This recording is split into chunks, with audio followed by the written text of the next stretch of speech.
3 రోజులుగా టాలీవుడ్ ప్రముఖుల ఇళ్లలో దాడుల వెనుక కారణం ఏంటి? భారీ బడ్జెట్ సినిమాలు తీసే ప్రొడ్యూసర్లే టార్గెటా? అసలు ఐటీ అధికారుల టార్గెట్ ఎవరు?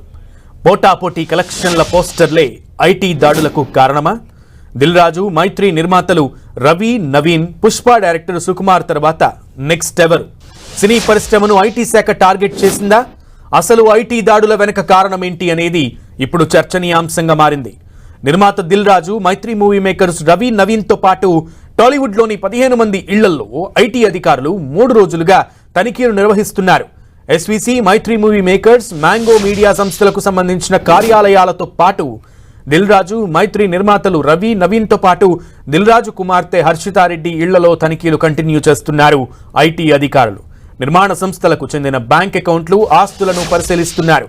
నిర్మాణ సంస్థల ఆదాయం, పన్ను చెల్లింపుల మధ్య తేడా ఉన్నట్లు ఐటీ అధికారులు గుర్తించినట్లు సమాచారం. పలు సంస్థలకు చెందిన వ్యాపార లావాదేవీల పత్రాలు స్వాధీనం చేసుకున్నట్లు తెలుస్తోంది. ఇటీవల విడుదలైన పుష్ప 2, గేమ్ చేంజర్, సంక్రాంతికి వస్తున్న సినిమాలకు సంబంధించిన లెక్కలపై ఆరా తీస్తున్నారు. ఈ సినిమాలకు సంబంధించిన కలెక్షన్లు, ఐటీకి సమర్పించిన వివరాలను అధికారులు పరిశీలించినట్లు సమాచారం. ఈ తనిఖీల్లో సినిమా ఇన్వెస్ట్మెంట్లపై ఆరా తీశారు. నిర్మాణ సంస్థల ఆదాయం, పన్ను చెల్లింపు మధ్య తేడా ఉన్నట్లు అధికారులు గుర్తించారు. పలు సంస్థలకు చెందిన వ్యాపార లావాదేవీల పత్రాలను స్వాధీనం చేసుకున్నారు. బ్యాంకు లాకర్లను కూడా ఐటీ అధికారులు తనిఖీ చేశారు. ఆర్థిక వ్యవహారాలకు సంబంధించిన పలు పత్రాలను ఐటీ అధికారులు పరిశీలించారు. ప్రాథమిక ఆధారాలతో కేసు నమోదు చేశాకే సోదాలు నిర్వహిస్తున్నారు. మొత్తం 55 బృందాలు ఈ సోదాల్లో పాల్గొన్నాయి. సంక్రాంతికి భారీ బడ్జెట్తో సినిమాలు తెరకెక్కించిన నేపథ్యంలో దిల్ రాజు నివాసంలో సోదాలు జరగడం చర్చనీయాంశంగా మారింది. గేమ్ చేంజర్, సంక్రాంతికి వస్తున్న సినిమాల నిర్మాణానికి భారీగా ఖర్చు చేసినట్లు చెబుతున్నారు. ఈ 2 చిత్రాల కలెక్షన్ల నేపథ్యంలో తనిఖీలకు ప్రాధాన్యం సంతరించుకుంది.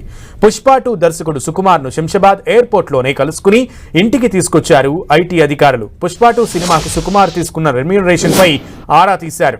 ఇక ఐటీ దాడులు తన ఒక్కడిపైనే జరగడం లేదని దిల్ రాజు తెలిపారు. ఇండస్ట్రీ మొత్తం మీద ఐటీ సోదాలు కొనసాగుతున్నాయని చెప్పారు. బుధవారం ఇంటి నుంచి బయటకు వచ్చిన ఆయన ఈ వ్యాఖ్యలు చేశారు. మంగళవారం మొదలైన సోదాలు 2వ రోజు కూడా సినీ ప్రముఖుల ఇళ్లు, కార్యాలయాల్లో కొనసాగుతున్నాయి. దిల్ రాజు నివాసం, ఆఫీసుల్లో అధికారులు తనిఖీలు నిర్వహిస్తున్నారు. అలాగే నిర్మాణ సంస్థ మైత్రి మూవీస్, మ్యాంగో మీడియా కార్యాలయాల్లోనూ సోదాలు జరుగుతున్నాయి.